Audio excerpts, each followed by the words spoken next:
Hello, I'm Paul Moffat. I'm Jan Moffat. And this is Clockworks, a Legion podcast. By the way, did you know that my favorite composer is J.S. Bachworks? What? It's actually Dvorak. I'm sorry. Paul? Yes? Do we need to stop with the puns this season? Because you're really scraping the bottom of the barrel. So we're talking this week. That's the top of my barrel, I'll have you know. Uh-huh. So we're talking this week about Legion Chapter 13, which is the 5th episode of the second season. This episode we are going to call Don't Come Around Here No More. It was directed by Tim Mielentz and written by Noah Hawley and Nathaniel Halpern. Noah Hawley and Nathaniel Halpern have written every episode this season together. Tim Mielentz directed the first episode of this season, as well as one episode last season. So we begin with apparently on Legion and a recap of Lenny's moments both outside and inside David's head. Then the episode proper starts with Clark entering a very confusing room where Lenny sits at a table. He uses a device on her hand and then shows her cards and interrogates her. Lenny claims she was a hostage, but Clark is skeptical.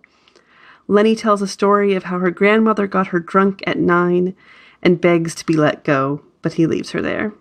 Oliver drives a convertible in the desert with Farouk as his passenger. Farouk talks about the beauty of his plan.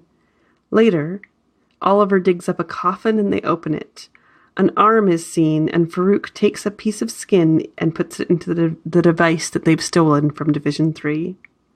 So the beginning of apparently on Legion was like crazy. We have never before had previously on Legion anything like that. You and I have never watched it on actual television. Yeah. So potentially people who watch it on the actual FX network, let us know if there's ever been a previously on Legion before. But the way we watched it on iTunes, definitely not. That's not a thing that we've ever seen. And so even a previously, I can kind of see where even if they've never done a previously, we need to know some stuff to understand this episode. Although we always need to know stuff to understand an episode of Legion, and they haven't let us through before. But then they're not big with the hand-holding in this show. No, they really aren't. And then, quite aside from that as a weirdness, is what is up with, instead of previously on Legion, it's apparently on Legion? Well, I feel like this, leading from the last episode into this episode, you see Lenny at the very end of the episode and you go, well, how is she a body? How is this possible that she is physically there? And so to have the next one begin, apparently on Legion, apparently Lenny was in his head, but was he really? It really is the audience, how the audience feels is well, apparently we saw all this, but what's going to happen next? Yeah. Apparently she was dead, but apparently she's back. And it's a bit of a thing through the whole series, frankly. That apparently is one of these moments of breaking the fourth wall a bit and being hey, look, we're showing you what we're showing you. Yeah. I guess this is the show. Very much so. Man. I didn't notice last week, and I can't believe I didn't, but I noticed it this time because they had the recap, which was when Lenny is first being brought in, her shirt is a triangle shirt with this time with a green outer thing and a red and yellow inner thing, and it's David's shirts from all the previous season, except it's different and it's got a green outer. Yeah, and it looks, I also didn't notice this until this episode, but it looks like David's square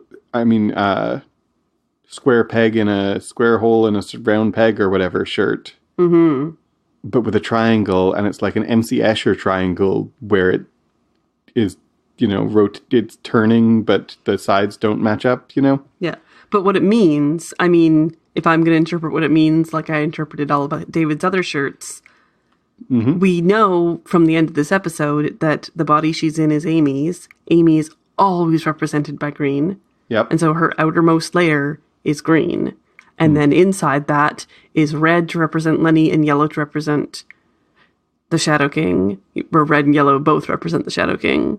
Mm-hmm. So it's just like, that shirt is telling you everything you need to know from that very moment, which is insane. Well, and the triangle has been, the triangle imagery throughout the first season, and partly in this season too, has been imagery that represents the Shadow King. Yeah, absolutely. So she's wearing a triangle shirt. Yep. So that's a lot on like the first 3 seconds. Yeah. But let's get into this room. We've talked throughout this season, this is a motif that we're leaning on even more heavily this season than we did last season, of just like the most literal meaning of disorienting. Mm-hmm. Like, we don't know which way we're oriented, which way is up in this room. And we could, the first thing to think about in this room, I think, is the effect that it has, the camera work has on us as viewers. Yeah. That we see this thing that we presume is up, and then the camera flips around, and this is actually the ceiling of a room, and we were looking at it thinking it was the floor, and then the camera flips again because, no, wait, you were right the first time. The entire room is upside down. And it just is the 2 flips. Yep, exactly. It really messes with your brain. Yeah. When that door opens and the way Clark is standing, you're like, what? Because the words are upside down on the wall. Yeah. The way he's oriented. And then another thing is that the lights on the door, we have these green and red lights. Mm-hmm. And when the door opens, the light flashes to red. And when it closes, it's flashing to green. And it's the opposite of what you might think, where green is go and red is stop. Red is go and green is stop in this. And it's exactly like what we saw a couple of episodes ago, where a boy has been taught that red is go and green is stop. Red for the door is open, you can go through it. Yeah. Green for the door is closed. Stop, don't try to walk through this door. It's green, which means locked and closed and stop. Yeah. So that's a very odd coincidence. And the table, and then we have the, sorry, I talked over you, the word coincidence, which I shouldn't talk over because that's an important word in this episode. I use it importantly. I was just going to say, and then even before anyone starts talking, we have Clark and someone sitting at a table, and it's exactly like the red table that Clark first interrogated David at, except that it's not red. Mm-hmm. Yep. It's kind of like bluey-green. Mm-hmm. The chairs are red. The chairs are red. And it makes me want to look back and what color were the chairs when David was being interrogated? Not red. They were white. They were white for sure? Yep. I'm close to sure. Anyway, it's clearly a callback, but all the colors are wrong. Well, and this is clearly this is Clark's role. He is the interrogator. Yep. He talks to the people. This is very much Clark back in his role of that. We have the voiceover telling us another new symptom, unexplained malaise. So that's a thing. I don't know what to make of that, but isn't it pronounced malaise? Malaise. Yeah. I have a hard time, honestly, with words that are taken recently out of French, because malaise is how you'd pronounce it if it was French. Oh, okay. And I just trip over it when I say it. My brain can't decide whether I should pronounce it in French or English until the last minute. Gotcha. Okay. Anyway, yeah. That's another, get another symptom. And they say, if you see something, say something. Yep. Which is another, it's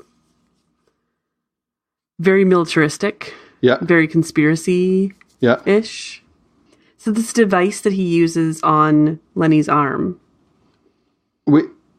Oh, you have something else to say? I have so much to say about the interrogation part. Okay. Yeah. That's what I mean. Oh, sorry. Clark uses... I thought you were talking already. I thought you were jumping all the way to the device that no. Shadow King uses on Lenny's corpse. Well, see, this is the thing. Okay. So what were you going to say? Clark uses this little device on Lenny's hand, and then later on, we get the Shadow King taking this piece of skin off of the arm. You're right. But the device that Clark uses, I just immediately assumed with no confirmation whatsoever that this is testing her DNA. Yeah, me too. But that's never said, and they never... Throughout the episode, we never get any confirmation of what DNA that would be, but I assume that would be Amy's DNA. Yeah, because if by the end of the episode we know that this is Amy's body and we know that her eye color is still Amy's eye color, so that is a sign to me that what the device stolen from Division 3 does is changes the appearance, but not the substance. Yeah. Right? And the eye color is like a shorthand for that for the audience. Yeah.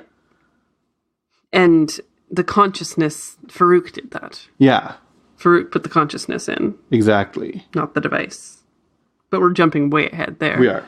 I didn't notice, and it's a good call, that Clark pricking her finger with the device is like Farouk with the device. And I didn't notice that at all. Mm-hmm. There's a lot of echoes throughout this episode, both of previous episodes and within the episode. Yeah, absolutely. And Clark asks Lenny for her name, and Lenny reveals her real name is not Lenny, it's Lenore, which is fun. Lenore, I don't know how much to read into the choice of name ever. I don't know ever how to read into anything in this show. I always want to read everything into it and also nothing. Yep. And that's why it is so surreal.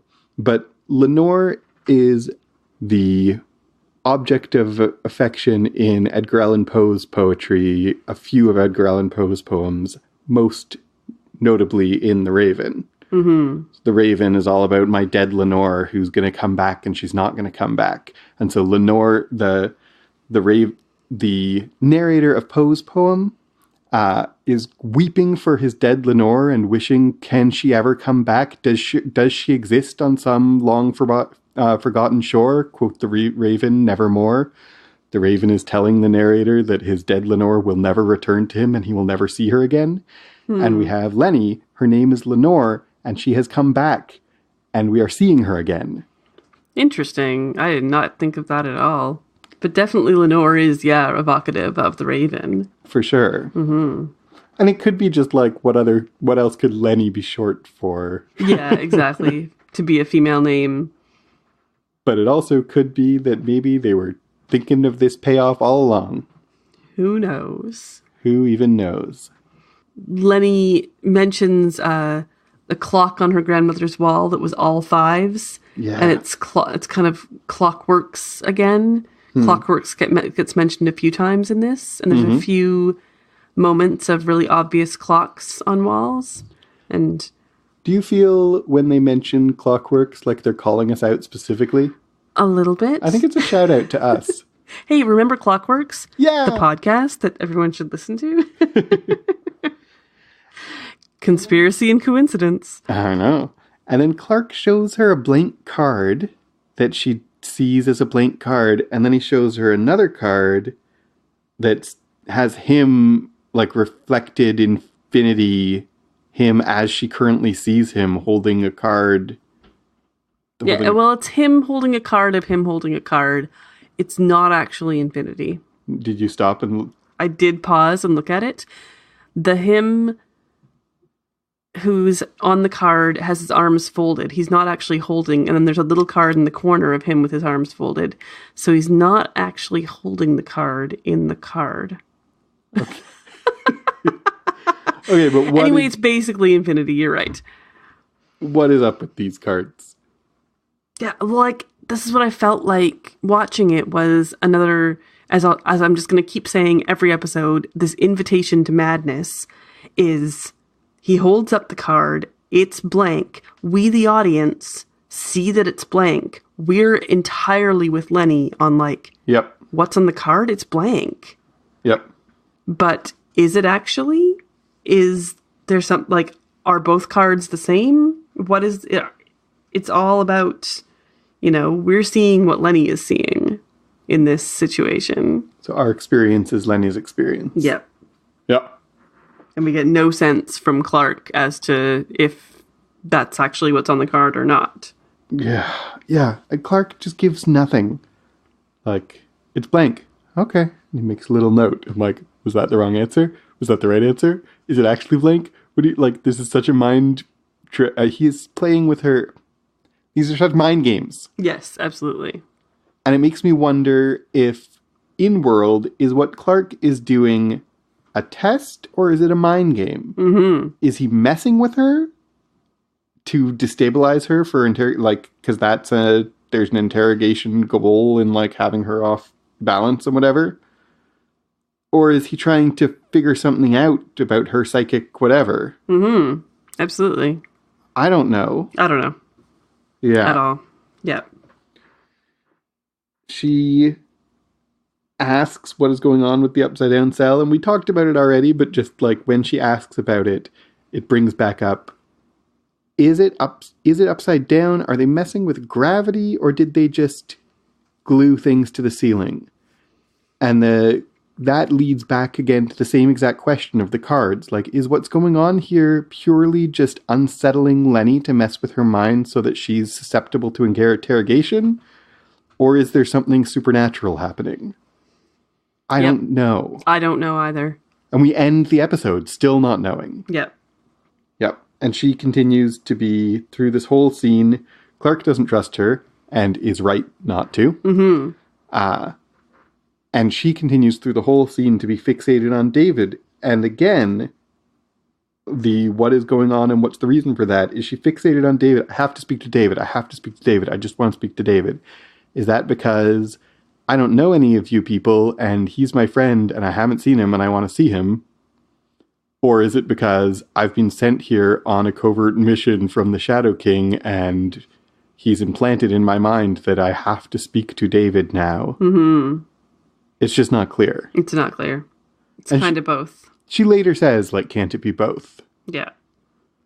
But at this point, it's like, why is she insisting on speaking to David? Mm-hmm. It's at the same time completely natural that she would, and also super suspicious. Yeah, exactly. So in my continued quest of finding where this takes place in time, I think I officially give up. I keep saying that, but I think I do officially give up because it does take place in present day and it's just deal with it because Lenny talks about her father and the internet. Yeah. And that's just like, okay, fine, whatever. It takes place in present day. We're just going to skate past the fact that it looks like the 60s. It takes place in present day and some of them have strange senses of style. Like, that's really the only thing that destabilizes the fact that it's set in present day is like the fashion. No, that's not true. No. There's like rotary dial telephones on the wall. Well, yeah. And that is true. Things like that. The fashion and technology and cars. Yeah, exactly. It's a mashup of everything, and I'm just gonna get over it. I'm over it now. You hear that, people? I'm done. And then Lenny ends her conversation with Clark by saying, I'm not a bad person. I'm not a villain. Mm-hmm. Which is exactly what the Shadow King, I'm not a villain, is exactly what the Shadow King said to David. Yep. In whatever episode, 2 episodes ago. So it's just like, once again, that's exactly in character and believable, plausible thing for her to really say. It would make so much sense for her to be like, I'm not a bad person, I'm not a villain. Mm-hmm. But it's also super suspicious. Yeah. Oh, man. She's just another vehicle for the Shadow King. So then we go into Oliver driving down the road, and here is our biggest clue that this is happening previously, which is that Lenny lies down. She looks up at what is kind of a window that is the floor, that is who knows what, and it's become the desert that Lenny and Farouk are driving on. And so it's Oliver like and Farouk. Oliver and Farouk, sorry. Oliver and Farouk are driving on, and so this is her memory. Yeah. Because if she wasn't in her body yet at that point, she was there for that ride. Yep. She was in her drawer, so to speak. Yeah. And this is our first hint at, because she's watching it. She's remembering it.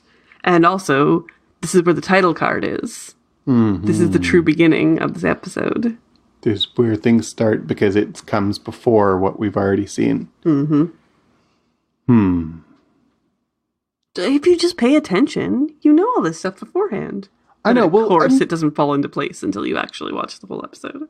Speaking of if you pay attention, you know, like, they're talking about what's the body going to be like. Is it going to be rotten and whatever? And Farouk is like, there'll be bugs, But we know from the monk that Farouk's body didn't decay. Mm-hmm. So at couldn't this be point, burned and things. Couldn't be burned, couldn't be destroyed. So at this point, if you've been paying attention, you know that the body they're talking about is not Farouk's body. Mm-hmm. Because Farouk's body won't be rotten and with bugs. Yeah.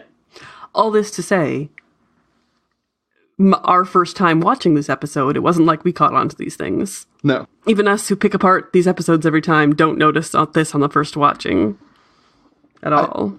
I will say I raised an eyebrow at the rotten body the first time. Okay. Yeah, there you go. But I didn't say, so it must be Lenny's body. Oh, yeah, for sure. That didn't come to my mind. No. But I did raise the conclusion the theory I had while I was watching it was not that it isn't Farouk's body. Mm-hmm. But I did I thought his body wasn't supposed to rot. And it wasn't really buried either. Yeah. It was kind of lowered and then covered with tiles in the monk's place. It didn't seem like it was 6 feet under, where then we see Oliver really digging up this thing.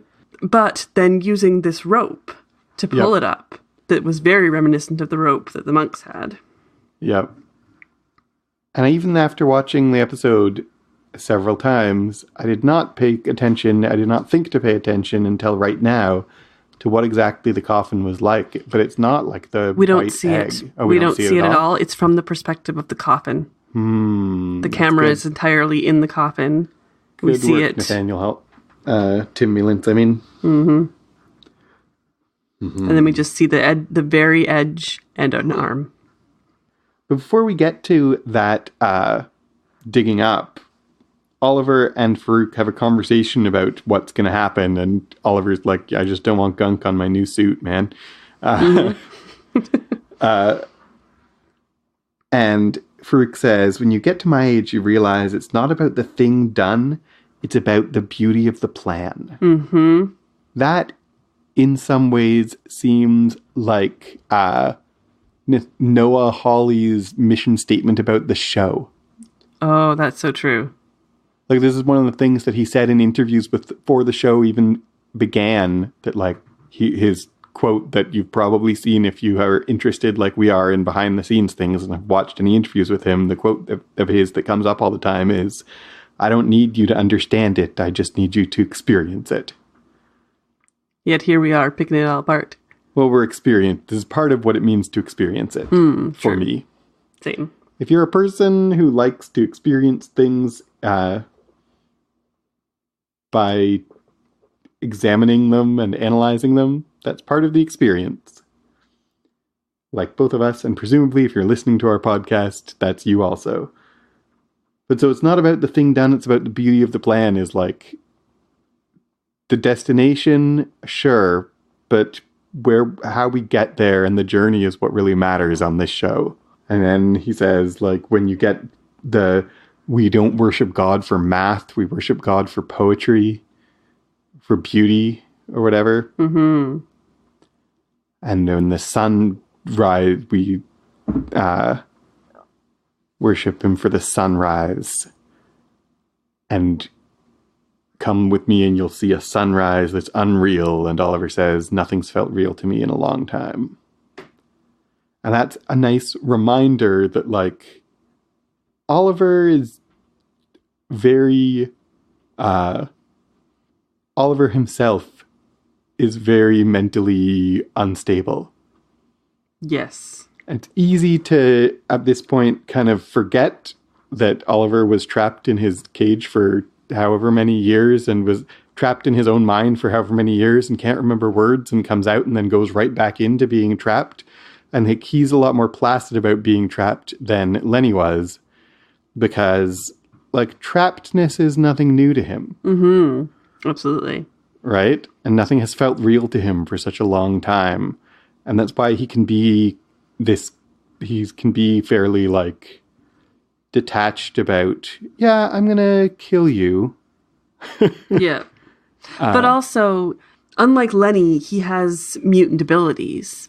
And so he feels like if he's patient, he can defeat the Shadow King. I think. That's my theory, at least. Mm-hmm. That he's not lying when he says, I'm going to kill him. No, I don't think he is. And that he's just biding his time and coming up with his own plan. Yep.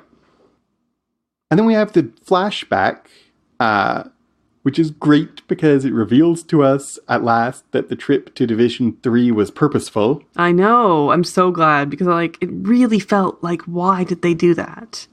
But then we see that they stole something. There was a reason for the trip to Division 3. Mm-hmm. And they dig up the body, and when the coffin comes up and the body opens, what does Farouk say? When the coffin opens and the arm comes out, Farouk says, there she is. Yeah. And if you're paying attention, that's not a clue anymore. Now, if you're paying attention, you know for sure that body is not Farouk's body. Yeah. Yeah. Because he says she. And if you're paying attention, it's pretty not that big a leap that must be Lenny's body. Mm-hmm. Right? I didn't think that on first watching at this point. I thought it was the body that they put her in. Right.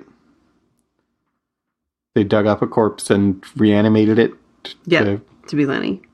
So back in the room with Lenny, Ptonomy talks about the past, the present, and the future.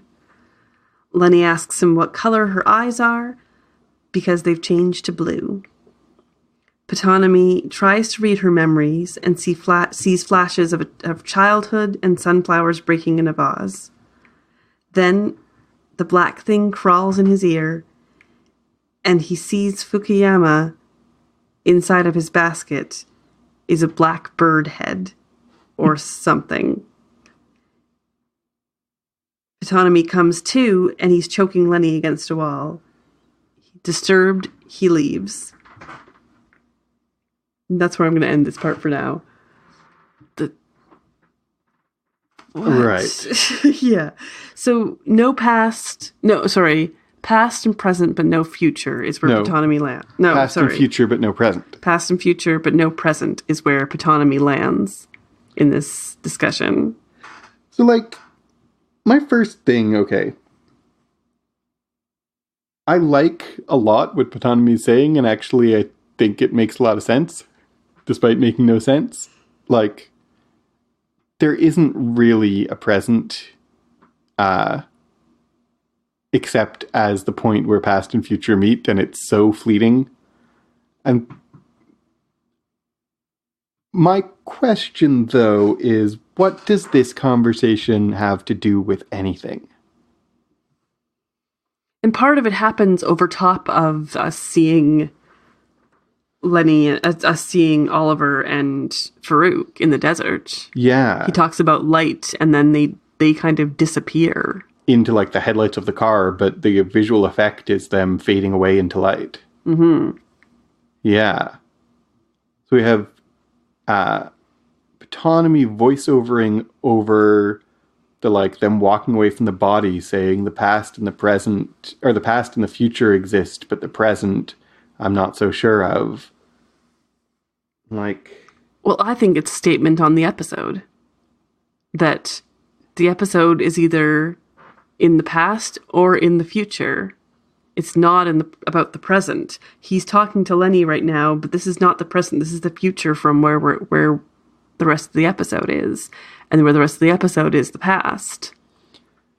And he even says the words, "It's not now." Yep. Which is like, spell it out for us. Say explicitly, what you are watching isn't now. Mm-hmm. I think totally one of the reasons, I buy that, is it's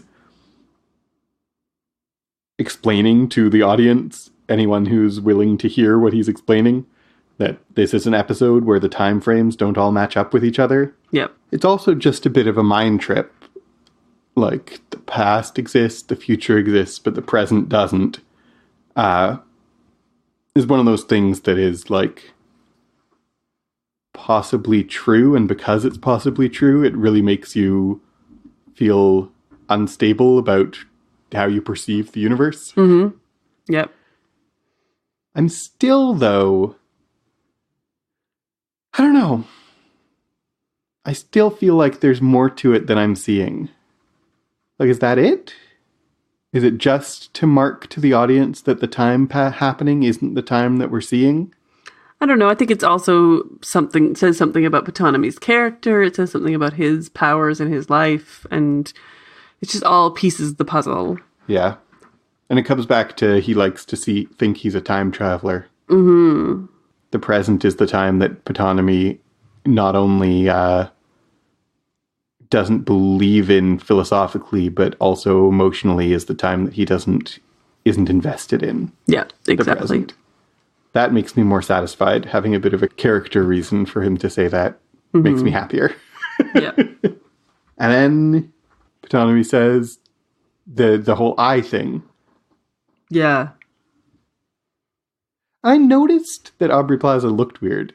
Yeah. I couldn't put my finger on what it was, but she's wearing wearing contacts, or maybe digitally changing it, knowing what I know about... It looks like blue contacts to me. And knowing what I know about Legion, they use digital effects as little as they can. Mm-hmm. She looks weird. Yep. So what, and then he asks, whose body is that? And the question is, here and later on, the question that I have about the eyes is, is that a limit of the technology of the device, or is that a breadcrumb that Farouk is leaving to provoke David and the other Division 3 people? Oh, I think it's a breadcrumb. Yeah. I think he wants David to look and see his sister's eyes and freak out. Yeah. Yeah, that's definitely what I think. I think so too. And then Ptonomy tries to read Lenny's memory, and it does not go well. Nope. And one of the things he sees, and you said it in your recap, you drew attention to it. One of the things he sees is falling sunflowers. Mm-hmm. Why is that significant? Well, he sees the flash of later on in the episode when Amy is being killed. Yeah.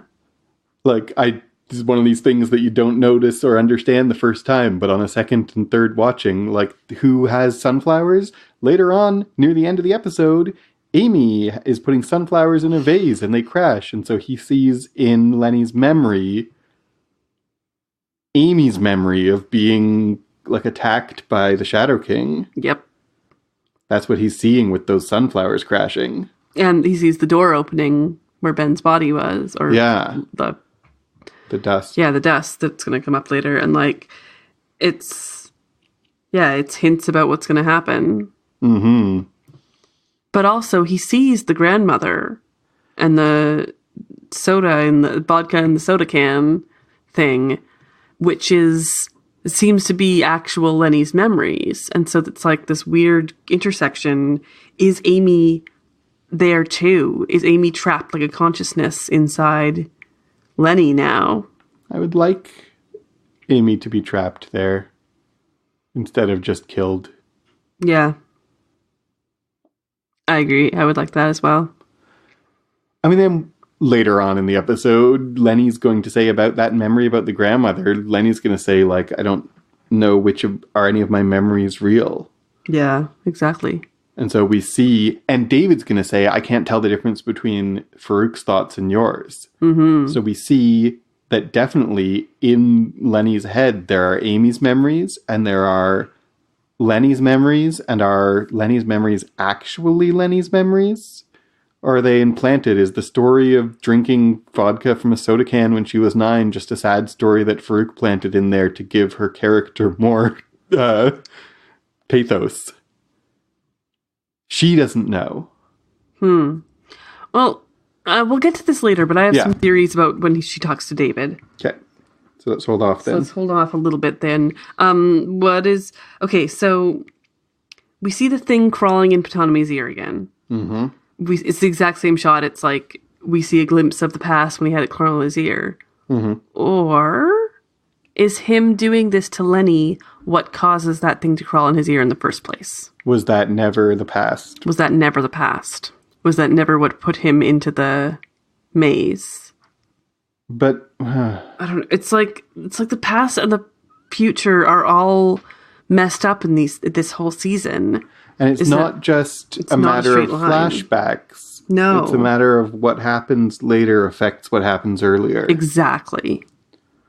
So I don't think I think the black thing went into his ear at that point, like before he went into the maze, because Carrie saw the black goo in his mind and everything.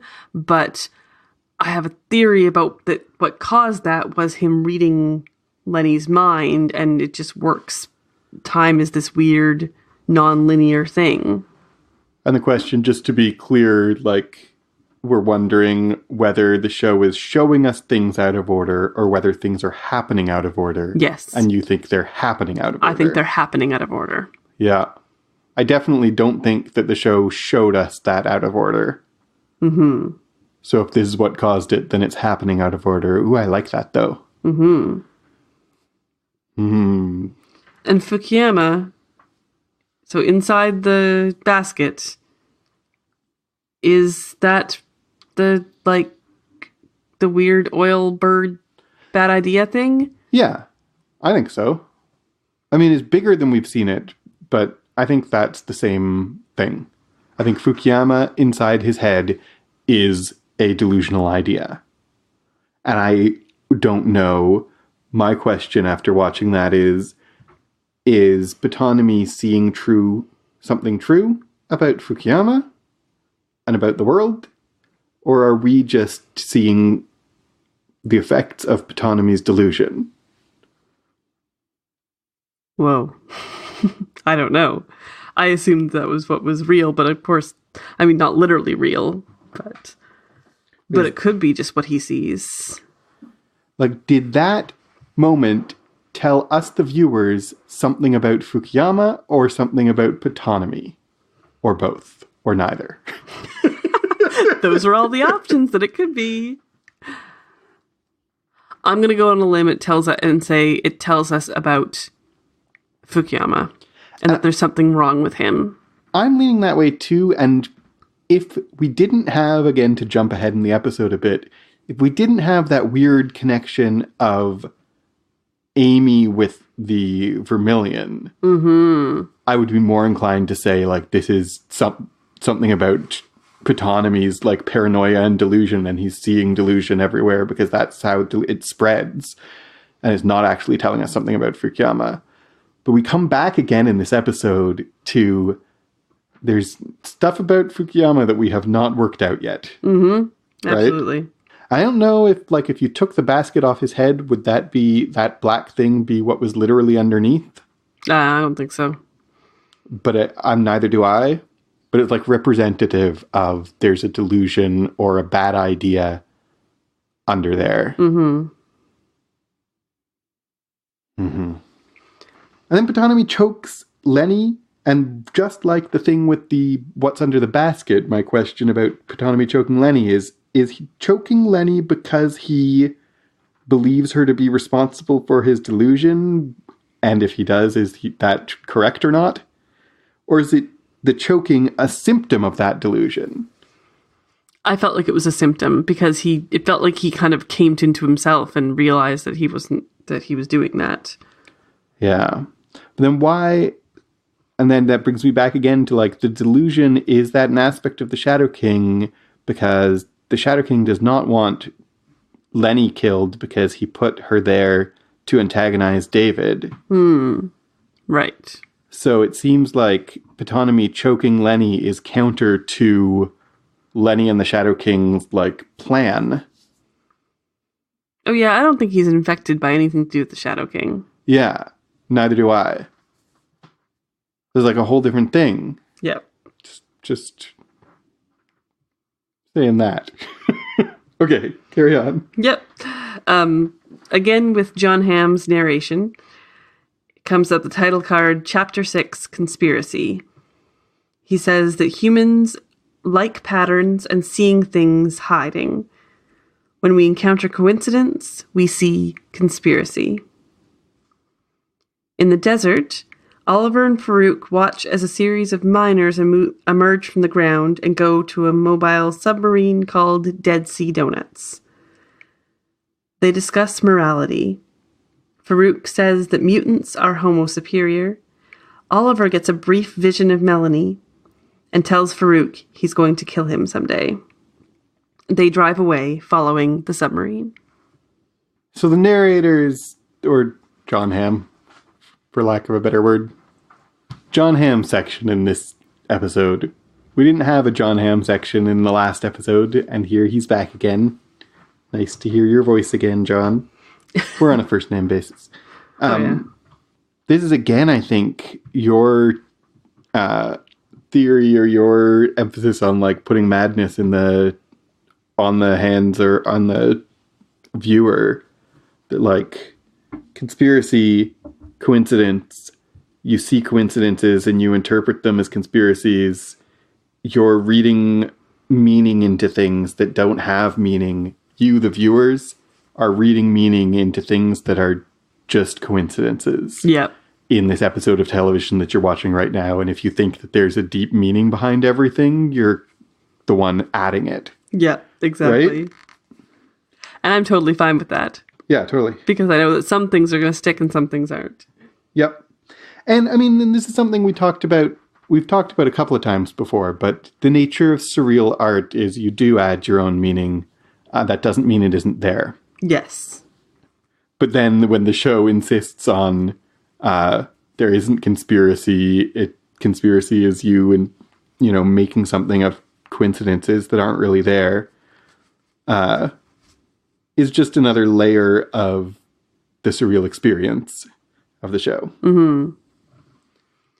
In this little section, there's a bit of a Fargo connection. Yeah. Because we have the snake in the grass, and that that part of why we see patterns is so that we can recognize enemies. And in Fargo, they have this whole part where why do humans see more shades of green than the other? And it's because so we can see the snake in the grass. Mm-hmm. And we see a snake in this scene hiding in the trees, and we can see it because it's a different shade of green. And later on after this, Farouk will call Oliver a snake. And Farouk sees that. He sees that Oliver is the snake. Yep. And it's interesting. Yeah. It's interesting that Farouk calls Oliver a snake because it's accurate that Oliver is his enemy, but it also, coming back again to who's a villain and who's not, it casts Oliver as a villain rather than just an enemy. Mm-hmm. And that's just an interesting dialogue choice. Mm-hmm. What do we think of the pessimist optimist part of this narration? So like the pessimist will see everything as a threat and the optimist will see everyone as a friend. I feel like that's Clark versus David. A little bit. It's a lot of things, but I think that Clark definitely sees Lenny as an enemy as a Trojan horse, she has come to be the Shadow King. And David is the optimist who sees her as she's come back. She's, definitely at first, he's kind of excited to see her. Mm-hmm. And he sees it as a positive thing. He doesn't see the trick. There's also a bit about the optimist-pessimist statement here is like, again, putting an emphasis on the importance of interpretation, that the same events are interpreted by the interpreter to mean very different things. Mm-hmm. And so meaning is in the hands of the viewer, not in the hands of the creator. Like, again, as a statement on the TV show, the optimist sees everything as a friend and the pessimist sees everything as a threat, is also an artistic statement of, I'm putting stuff up on the screen and you experience it, and how you interpret it is your, like, what it means is the interpreter's job. You know? Good call. Yeah, these parts where, like, it's talking to the audience is definitely actually talking to the audience. Yeah, I think so. It's like, this is how you interpret this show. And I still think, like, I still wouldn't put it past them to pull the rug out from under us and have us reveal that John Hamm has been speaking to a character all along. I don't think that's going to happen. Yeah, I don't think so either at this point. I'm not saying it's impossible, but I don't think that is about to happen. Mm-hmm.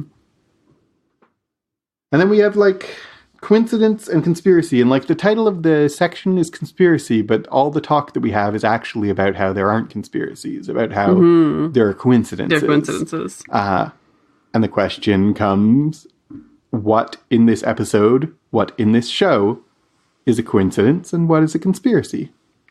I think we just don't know until the end. Yep. And that's why it's fun to figure things out. Yep. So in the desert, we have this Dead Sea Donuts submarine thing. And it's got a symbol on it that's 2 Ds, double D.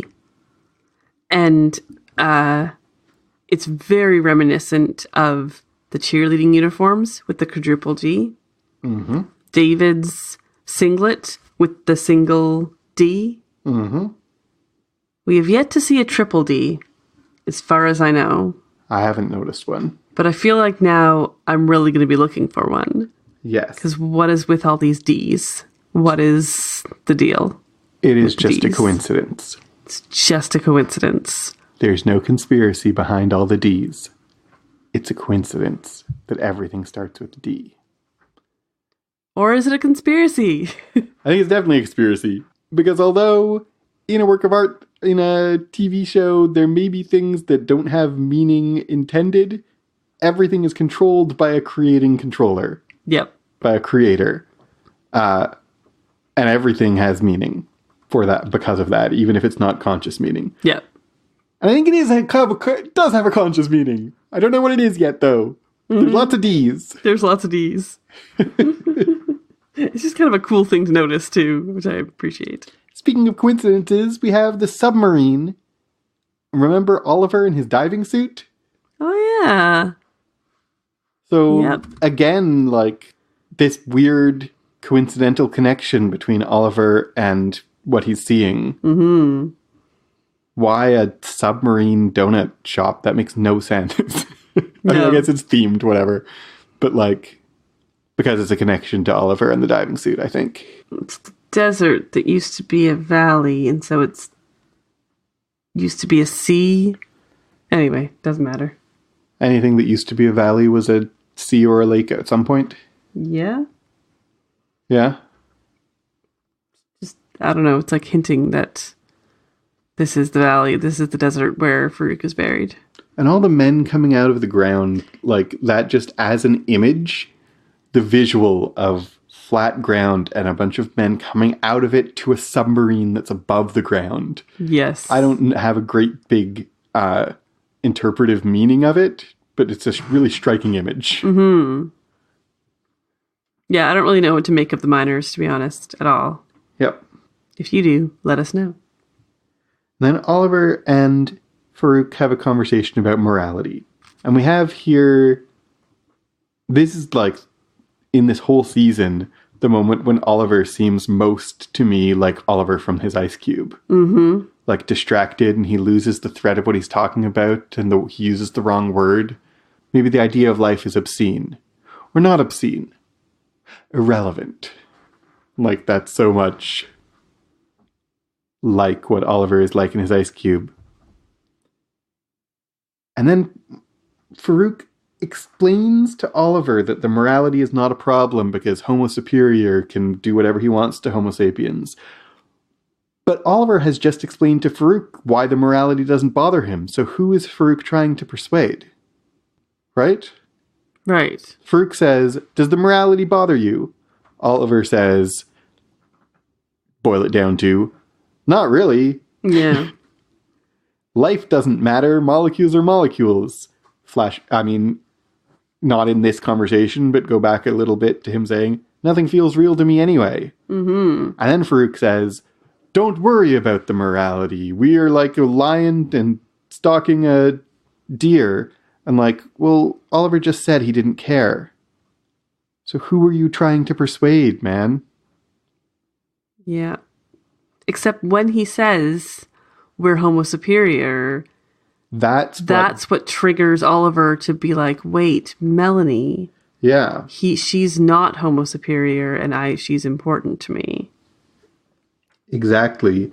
So like, I think that Farouk is trying to persuade himself. Mm-hmm. And miscalculates.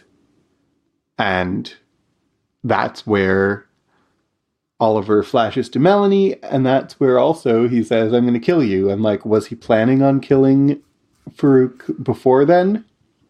Probably, maybe. But it like reminds him of it. Yeah. I don't know. Is that the weakness? Maybe? We aren't at this scene yet, but Oliver's going to say, you're more powerful than I am, maybe, but I've discovered your weakness. I'm just thinking that, like, if that's the moment when he decides to kill him, is that because he's discovered the weakness, and is the weakness Melanie? Somehow? People who are like Melanie? Maybe Farouk's weakness is... I have a theory about Farouk's weakness, but we should talk about it when we get to the hint. There. You're right. I was distracted by... He's like a lion with a deer, like a mantis with a hummingbird. And I was like, a mantis with a hummingbird? But sure enough, there are images on the internet of praying mantises killing hummingbirds. Praying mantises really kill hummingbirds? Yeah, that threw me a bit too. Yep. So I felt like he was like making something up. But nope, that's just a real thing. Super gross, by the way. It's the kind of thing that you should make up in conversation. Like a lion with a deer. Like a mantis with a hummingbird. Like a spider with a chihuahua. Well, big spiders could probably kill a chihuahua. Yeah. Or like poisonous chihuahua. Those, bird-eating spiders. We're getting off track a little bit. A little bit. So should we continue with the recap? Yes. Back in the confusing room, David appears across from Lenny. He questions her about her life and offers her Twizzlers. He protects her mind, but she still has no information to tell him beyond Farouk knows where his body is. He tries to read her mind and suddenly gets a flash of his own childhood with Amy. Lenny doesn't know whose body she's in. Back in the desert, the submarine arrives at a house guarded by armed men. Oliver and Farouk sit outside, and Oliver gives one hint about how he'll kill Farouk. Back in the room, Lenny still doesn't know how she got there, and we see her bloodied and naked waking in the desert. All right. Well, first of all, you said in your recap that David appears, and that's accurate. Yeah, he straight up appears. We see the empty chair, and then the camera focuses on Lenny, and then David is there, and the door hasn't opened. He wasn't there before, and he is, so he appears. At the end of his interrogation of Lenny, he's like banging on the door to get out, so he can't teleport away, apparently. Or doesn't want to, or is too upset to. Yeah, I think he's just too upset to. But, like, we've seen David teleport before. I don't think we've ever seen him teleport deliberately. Well, calm. Up to the roof with the monk. Yeah. And away from the Shadow King at the end. Oh, yeah. Right. But it's usually like in a moment of extreme stress. It usually is in a moment of extreme stress. When I say deliberately, I suppose what I really mean is in cold blood. Yes, exactly. Just like to get around. Yep. Which he could be. He didn't necessarily teleport. It could be that like Lenny fell asleep and woke up and he's there. Yeah. But it feels very much like he's teleported. This whole scene, the shadows like really make David look creepy and malevolent. Like they're on half his face and his like smile. A lot of the time on this show, David plays so innocent, wide-eyed. He's not wide-eyed in this scene. No. He's talking to his friend Lenny from the hospital. Yeah. Is the thing. He wasn't really wide-eyed in those hospital days. Wasn't he, though? He was. I guess he was. But he also, like... I don't know. It's with Benny that he wasn't wide-eyed. That we thought at the time was Lenny. But in the hospital, he was still pretty, like... Right. Wide-eyed and naive in his affect. Mm-hmm. Good point. Anyway, he asked this series of questions of Lenny, and I felt like, and maybe it was just him reading her mind, but I felt like these are things that they talked about. The stories that he knew already from her life. Because Lenny, as we knew her in the hospital, was a big talker. Yep. Would have told all of these stories. The story of her grandmother, if that's a real story from Lenny's life, David knows it. With the Rondo citrus soda? The Rondo citrus soda. And so that's why he's saying all these things like, did you date men? He already knows the answer. He wants her to say it to prove that she's Lenny. Yeah. And offering her Twizzlers and just so many things that he does of like, hey, we're old friends. Tell me about these things that you've told me before. And is it a test or is it a opportunity? You know, like, is he trying to trip her up or is he trying to give her a chance to connect to him? You know I think it's a test. I think he's testing to see whether it's really her. Yeah. Yeah, me too. And this is where Lenny says, like, these memories, did that really happen? Mm-hmm. Lenny right now is like David in season 1, where she remembers things, but she doesn't know if she can trust that that's really what happened. Right? Yeah, absolutely. That's a good call. And the image of her and Oliver being stored by Farouk like drawers in a morgue. Mm-hmm. That's an unsettling image. Very unsettling. And we talk about Clockworks again, which always makes me happy. We get a shout out on the show again. Yes, absolutely. There's speaking of kind of the visuals of this scene, you mentioned the shadows. There's a big like 2 on the wall that's upside down. Mm-hmm. But the shot of Lenny with like the curve of the 2 behind her looks like a black halo. Interesting. And so I felt like that was like juxtaposition to David so frequently having a white halo above him. Yep. And here we have Lenny with a black halo. Interesting. I mean, maybe I'm just seeing things, but it was a very dark shadow above her head. Very dark circular shadow. So when we're back to the Shadow King and Oliver talking, and Farouk says, like, your thing about wanting to kill me, you've been in the sun too long. And then they talk about how Farouk is more powerful, the Shadow King's more powerful than Oliver, and Oliver doesn't argue. And we saw that back in the Ice Cube. Oliver's like, I can't fight Farouk, he's more powerful than me.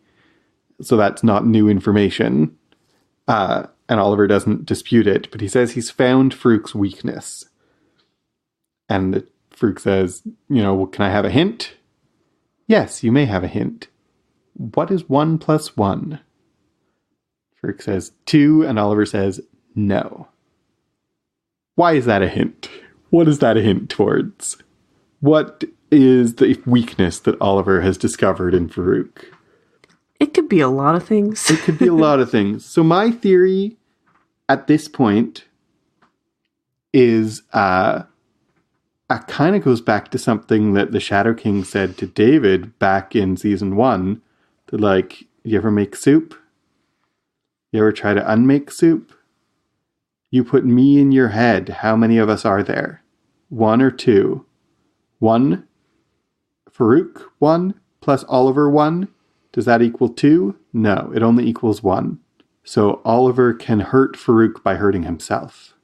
He's going to kill Farouk and die in the process because they're soup now. That's my theory. That is an excellent theory. And that's where 1 plus 1 does not equal 2. It still is only 1. I'm going to just go ahead and agree with that theory, but I have a separate, more outlandish theory, which is 1 plus 1 equals many.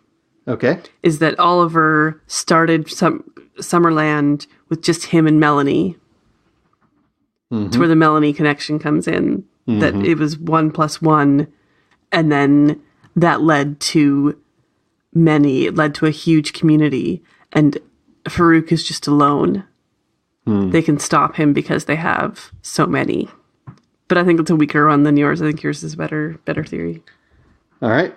But if you can come up with that, the Shadow King can, because he's really smart. So I don't know why. Why did Oliver give him the hint in the first place? Jan. What? You're not saying he's smarter than me. Well, he's certainly more powerful. No question. No disagreement about that. My psychic powers are, like, sadly lacking. He speaks more languages. Maybe. Close. Maybe. Peut-être. No, definitely he does. Because he speaks English, French, German, and then others that I don't know. True enough. David's sister, Amy, is at her sink arranging flowers. She's inside the house in a desert. She talks to Ben about her dream in which she was vermilion. Ben has a sense of dread just as the windmills outside their windows stop turning. The doorbell rings and Ben goes to answer, but when Amy checks, he's just dust. Oliver is in the house. Back in the room, David tells Lenny that her body was buried in the desert, and they think they found her body. Amy is forced onto a table, screaming, and Oliver uses the device to turn Amy into Lenny. David freaks out, and Lenny comforts him. In his mind, he hears Farouk laugh, and David says, "I'm coming for you." Bum, bum, bum. So basically, the second that flash appeared where we saw David's childhood, the first time we watched this, both you and I started freaking out because it's Amy's body. Yeah. So, like, that's... You kind of know, and then there's the hint of the cupcake. I didn't mention that in the recap, but in between scenes, there's the cupcake she brings him in the hospital with the sparkler burning down the candle on it. And then we see Amy, and you just know that's the body. And that's why they were following around the donut truck and all the pieces come together. But yeah, it was the moment of the flash of David's childhood. We both on the couch watching it the first time were like, yeah, exactly. Especially we had a tiny bit of meta information in that, because we've been asking, where is Amy? Why is David not even asking about Amy? Where is she? Katie Gazelton on Twitter said that she would be in this season because we were questioning, like, is she actually going to be there? So we knew that she was going to come eventually, but, like, to have her come like this was just bananas. Okay. So let's talk about the actual scene that she's in. Yeah. And the first thing is, what is up with the sunflowers? Why sunflowers? Like, are they significant? They're yellow. Mm-hmm. They're representative of growth and life, like Amy always is. Mm-hmm. Just she could be doing a lot of things. She's arranging sunflowers specifically. I think that I think I like the representative of growth and life. When it comes to flowers, sunflowers are not beautiful. I mean, they're a kind of beautiful, but they're not the iconography of beauty. They're an iconography of like growth and fertility and life and all those kinds of things more. I thought of Van Gogh's sunflowers. So did I. And I thought of like carving up a body, like Van Gogh cut off his ear. Yeah. Yep. Makes sense. Why? Okay. Also, like, Amy has stepped a decade forward in terms of her fashion. Absolutely. Yep. She still looks like she's not in the present. No. But she doesn't look like she's in the 50s, 60s anymore. She now looks like she's in the 70s, 80s. Mm-hmm. Yep. Yep. Her makeup is very different. Her clothing is very different. Her hair is very different. Very different. Yep. She had like that bouffant doll before. This is quite different from that. And then Ben, her husband, who I think is the same character, although he's been recast, right? Yeah, it's a different actor, but it's the same character. It just happens to be a different actor, I think. Comes in, she says she had that dream again, but during the day this time, and he says, "You had a nap?" And she's, yeah. So, like, she definitely did not have a nap. No. So she's having dreams during the day, which, like, okay, call them dreams, I guess. Dreams while she's awake during the day that she's Vermilion. Mm-hmm. Yeah. What? It's what? Exactly what? What is that all about?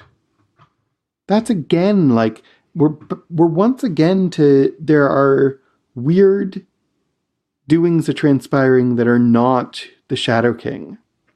I feel like Amy dreaming that she's Vermilion is not the Shadow King. No, I don't think so That's a different something. And is it Fukuyama? Where do it makes me suddenly think, where do Vermilions come from? Because Ptonomy thinks that they're synthetic. But he says, I remember now, they're synthetic, I think. Also, what was that device for in the first place? Yeah. But to maybe make Vermilions. Maybe. But it wasn't just, so like, does Fukuyama somehow abduct women and turn them into Vermilions? But then, like, that doesn't really make sense because she's dreaming of things that have happened with Fukuyama, word for word. And now we are this. She's connected with David. Yeah. That's a moment where David is talking to Fukuyama. Is David in her mind making her see these things? So it's because of her connection with David that she's dreaming of Vermilion, not because of anything that Fukuyama is doing. Mm-hmm. Interesting. Yeah. I could see it. She's seeing things that David is seeing. I still question, we never saw David ask about her at all. I know. Which was weird. It's like he suddenly in this episode remembered that she existed. I know. Are we going to see just like him just like Oliver and Lenny's trip to Division 3? Are we going to see a flashback where something happened that we weren't shown when it happened? Mm-hmm. Well, and why are Amy and Ben living in the desert with armed guards? Armed guards is obviously Division 3. Yeah. They're living on like a windmill turbine place, which like no one would live there. Yeah. It was a deeply uncomfortable room. Yes. Like that constant spinning and constant flashing of light in that room. It was deeply uncomfortable, and it was meant to be. Yeah. And so, like, why are they living there? Why are they're being protected because of the Shadow King, I guess. It just doesn't. It's really unclear. I would like to know more about what happened there, what happened in that interim year with Amy. Yeah. I think it's absolutely clear that she's under Division 3's protection to some degree, and presumably against the Shadow King. Although, clearly ineffectually.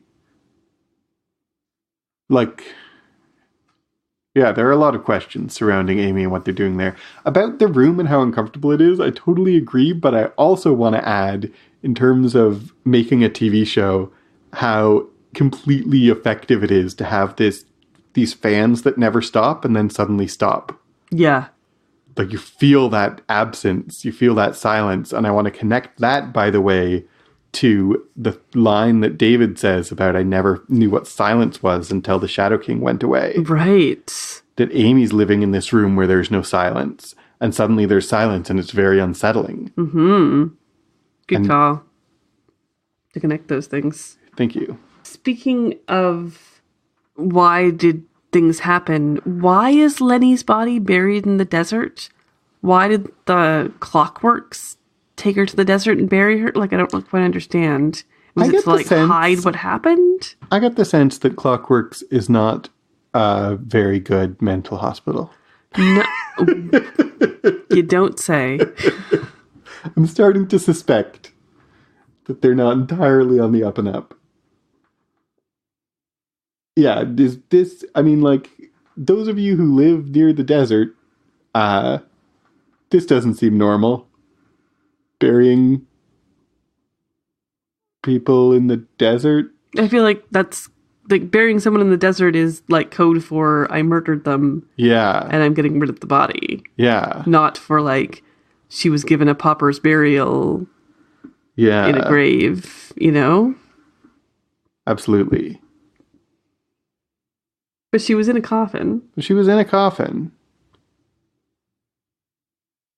So maybe, I don't know. It's not really that important to dwell on. It just struck me as very odd. And why would David know that anyway? Where they buried Lenny? Yeah. I guess at some point he looked into it. I guess. He's a little vague on it. Which I would imagine he would be. And we have Oliver singing Happy Birthday exactly like Amy did, and it's like a flashback. It's both he's singing Happy Birthday because Amy was just singing Happy Birthday in the flashback that we saw, and it's also he's singing Happy Birthday because he's about to give birth to Lenny. Yeah, exactly. Right? Yeah.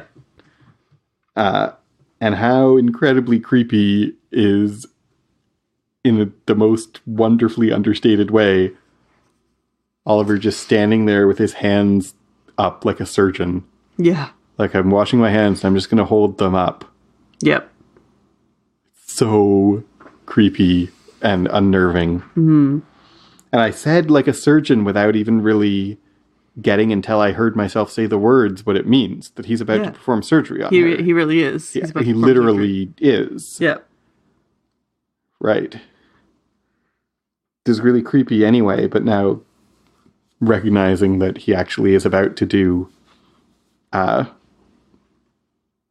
surgery that she doesn't want on her. Yeah. Ugh. So, he uses a device to change her, and then the Shadow King is there, Farouk is there, behind, like, a beaded curtain. Yeah. Which has been there all along. Like, there's a beaded entrance to their who knows where, some other place in their house. But it looks like he's in a basket. It really does. It really connects him to Fukuyama. Which, again, makes us really suspicious of Fukuyama, whether we should be or not. We are. Or I am. Yeah. But then also, there's a part of me that's like, well, is it conspiracy or is it coincidence? Exactly. Is it a conspiracy that he's like in a basket-like place, or just happens to be a beaded curtain here? Yeah. And if there's this connection between the Shadow King and Fukuyama, is that because Fukuyama is like the good Shadow King? You know? I guess. That is, you can connect two characters in a show by making them mirror images of each other. Mm-hmm. So they're like each other, but battling each other. Yeah. Or you can connect them by making them allies. And I'm not sure what we're doing, where you suspect and are uncomfortable with Fukuyama because of the black rotten bird inside his head. And we also are suspicious of him because the way that Amy is connected to Vermilion's makes him seem suspicious. Mm-hmm. He's not entirely, he's ostensibly an ally of David's, but he's not. Our protagonist throughout the show is David, and Fukuyama's goals do not totally align with David, so we're not on board with Fukuyama and what he wants out of the world. Yep. And he was going to kill Oliver, and he wants to, so all throughout, Fukuyama's not entirely a good guy to us, the viewers, because we're so connected to David, and also because he's just not. Yeah. But all of that is not quite the same as... maybe he's in league with the Shadow King, which the Shadow King being under a basket creates this connection in terms of imagery that makes me think for the first time that maybe Fukuyama and the Shadow King are not actually antagonistic to each other, mirror images, characters who are, waged in a chess game against each other. Maybe they're actually the same in an important way. Interesting. Who knows? Who knows? And we end with David freaking out when he realizes what has happened. Mm-hmm. And he says to Farouk, "I'm coming for you." Yeah. And this was all basically a plot to get into his head. Yeah. Is kind of the conclusion we come to. Was this is all just a part of the beauty of his plan was messing with David. Yep. But was it wise? Is David stronger than him? That is the question. I think that's going to be the question overall, is David stronger than him? And it felt like in the past, when he was living in David's head for a lot of the time, he didn't want to directly antagonize David. He fed off of him. But now he believes that he's strong again. Mm-hmm. But Professor X defeated him. So if I was the Shadow King, I would have reason to be a little trepidatious. Yep. I want to talk about, just for a second I want to talk about stories told and songs sung. Mm-hmm. But before we do, there's a central image throughout this episode, which is the sun. And I kind of didn't push on it when we were talking about sunflowers, but we have the Shadow King talks about what a god does is make the sun rise. You're going to see the sun. Here's the sun. The sun is rising. He's the Shadow King, which is always important, that the word shadow. He's talking about light and dark and the shadow, but he's the one who makes the sun, and then that sun also makes the shadows. And then when Oliver says he's going to kill him, he says, "You've been in the sun too much. I'm going to make the sun rise. I am the sun. I'm the cause of the sun." And then Amy's got these sunflowers. And then the sun is an important motif and image through this whole episode, and I'm not totally sure what to make of it. But we're really pushing on the sun in this episode. Mm-hmm. And the Shadow King is also associated with warmth and warm places, and he's from a warm climate and he's warm, Yep. And what creates shadow but light? Yeah, exactly. The Shadow King, we might want to assume that the Shadow King is associated with darkness, but he's not the Dark King, he's the Shadow King. Mm-hmm. That is associated with light more than darkness, really. shadows. You don't have shadows without a light source. Mm-hmm. He wants to be that powerful. He wants to be a god. Yep. So powerful he can make the sun rise. Yep. So he is in these little ways. Yeah. And the sun is, in the way that Farouk talks about it, the sun is shorthand for the beauty that God creates. Mm-hmm. And so his plan, the beauty that he creates is like effing with David's head. Yeah. Yeah. And I just wanted to note that image as important through the episode. I'm not sure. I feel like I still have not teased it out fully. Mm-hmm.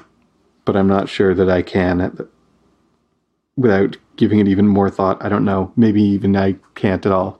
There's something going on there, though. There's something more there. I mean, this is what we do in this show, though. We point to things. We don't necessarily figure things out to their solid end because That's maybe true. they don't have one. And if you have thoughts about the sun in this episode, let us know. Mm-hmm. So we've had, throughout this series, characters sometimes tell stories. In this season, we have not had it quite as much as in the first season. This way of like someone asks a question and the response is a story that seems unconnected to the question. Which is a Noah Hawley trademark. But we get it in this episode, especially Clark asks, "How did you escape?" And Lenny says, "My gran used to drink Rondo citrus soda, and by Rondo citrus soda, I mean vodka in a Rondo citrus soda can." And then she tells that whole story, and I think the meaning of that story is partly to try to have us have sympathy with Lenny, but the real meaning of that story is vodka in a Rondo citrus soda can. The outside is not what's inside. Mm-hmm. What it is marked as, what it is labeled as, is not what's really inside there. Yep. And that's what Lenny is. She's vodka in a Rondo citrus soda can.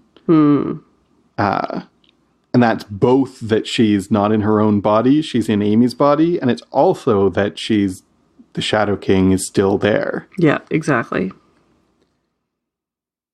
When Farouk asks Oliver, "Does it bother you, the morality of this?" Oliver says, "This molecules of this car were once an exploding star which destroyed all the life everywhere around." Or did it? Right? He tells a story about exploding stars in response to a question about morality, and he explains what that story means, but it also is a story about perspective. Right? Mm-hmm. And it's a story that reminds the characters, but also reminds us as viewers to pay attention to perspective, to pay attention to who we're seeing things through, and when and why, and where we're focusing and why. I also think, when we're talking about the imagery of the sun, then Oliver talks about an exploding star. I'm not sure exactly what to make of that, but that's also a thing. And then we have the songs. Tell me about the songs in this episode, Paul. While Lenny is trapped in the room, and then we transition through like the cityscape and the floorboard turns into overhead of the driving car, the song is Heroin by Velvet Underground. And it starts while Lenny's in the room, and then it's also playing on the radio in the car as Oliver and Farouk are driving along.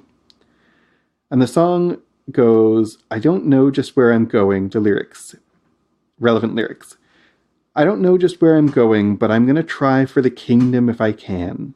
'Cause it makes me feel like I'm a man when I put a spike into my vein and I tell you things aren't quite the same. When I'm rushing on my run and I feel just like Jesus' son, and I guess that I just don't know. I guess that I just don't know.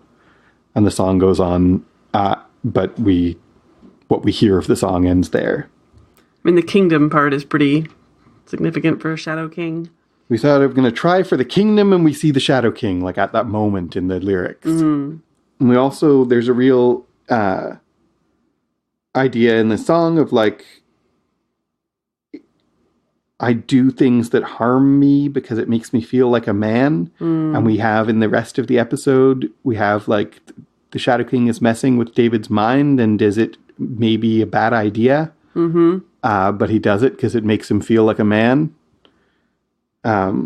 We have the idea of the Shadow King thinks that he's a god and wants to be a god. And the lyrics here say, I feel just like Jesus' son, which the meaning in the song, I feel like Jesus' son, does not mean like I feel like I'm accepted by, like it specifically is like I feel like I'm all powerful, right? And that's what we have in Farouk.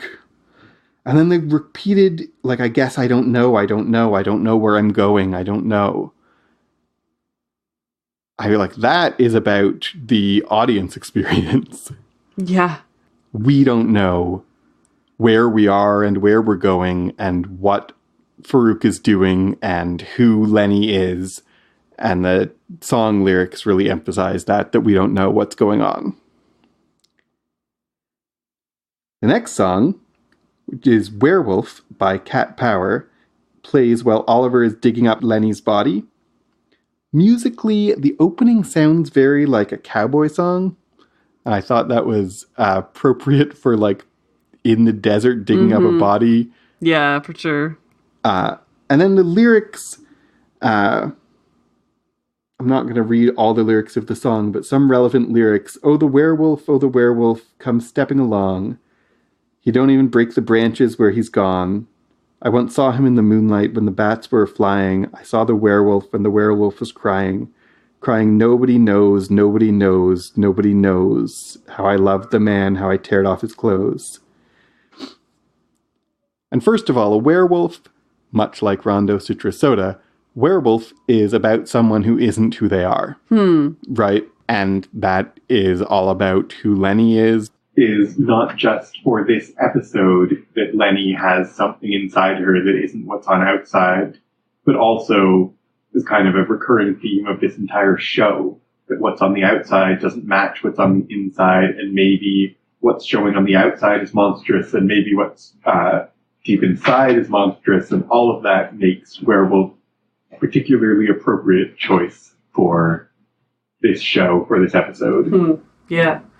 And then there's also, once again, in Werewolf, as there was in Heroine, this recurring theme of nobody knows, nobody knows, nobody knows, just like in Heroine, I guess I don't know, emphasizing how in this episode we don't know what's going on. And again, that's appropriate for the whole show, not just this episode.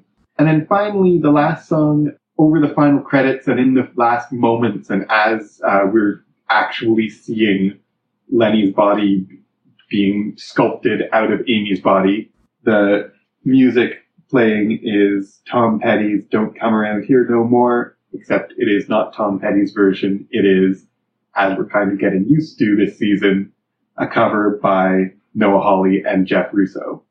Noah Hawley's a good singer. He is. They both are. I mean, and it's not surprising with Jeff Russo because singer is on his resume. But Noah Hawley is another talent, which doesn't exactly seem fair. So the lyrics to Don't Come Around Here No More, relevant lyrics. Don't come around here no more. Whatever you're looking for, don't come around here no more. I've given up. Stop on waiting any longer. I've given up on this love getting stronger. Don't come around here no more. I don't feel you anymore. You darken my door. Whatever you're looking for, don't come around here no more. So there's, on one hand, there's several characters in this last moments that we either don't want to or don't expect to come around anymore.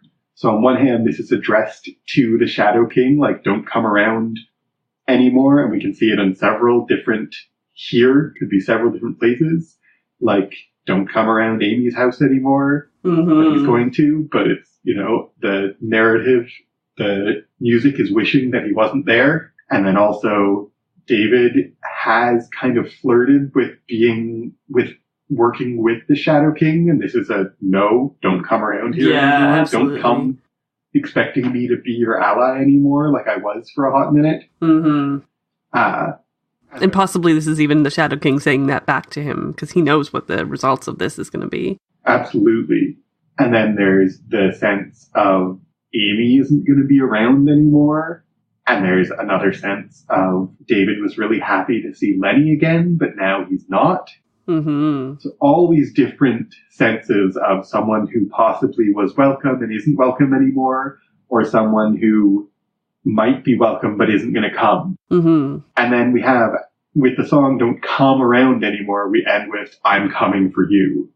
The lyric, the dialogue from David is I'm coming for you, which ties into the song of Don't Come to Me, I'm coming for you. Yep, he sure is. Man, there's some good songs in this episode. It is. It's really well done. There are. I mean, Legion always has good songs, but I felt this episode in specific, it really set the mood.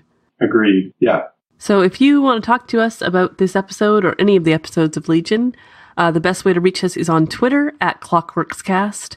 You can send us an email, clockworkscast@gmail.com.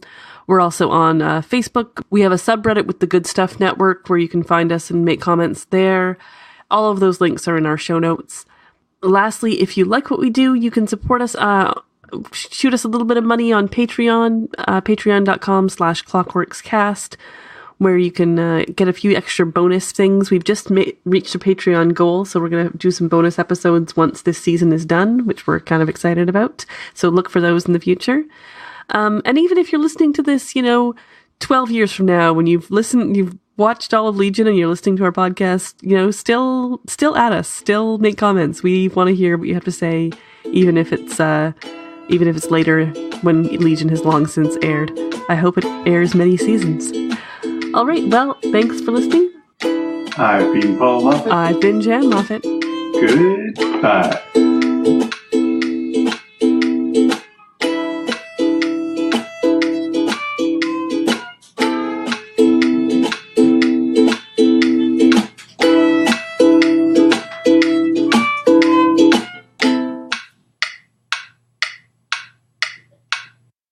We're talking this week about Legion Chapter 12, which is the 13.